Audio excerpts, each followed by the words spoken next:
আমরা সবাই পিছনে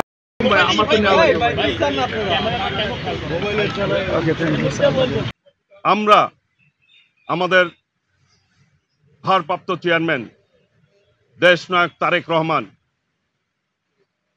যার চিন্তা থেকে সবার আগে বাংলাদেশ দেশপ্রেমে উদ্বুদ্ধ করার লক্ষ্যে বাংলাদেশের মানুষকে এই প্রোগ্রামটি আমরা হাতে নিয়েছি। ইতিপূর্বে আপনারাই প্রত্যক্ষ করেছেন, বিগত ফ্যাসিস্ট সরকারের সময়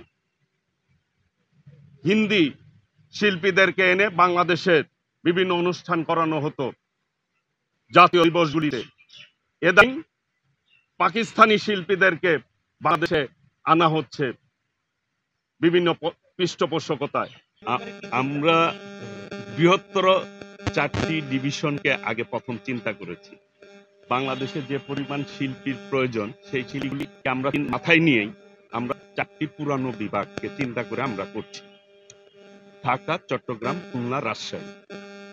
ভবিষ্যতে ইনশাল্লাহ আমরা বাকি যে নতুন ডিভিশনগুলি হয়েছে সেইগুলিতেও করব এবং জেলা ভিত্তিকও আমাদের করার চিন্তা আছে ইনশাল্লাহ।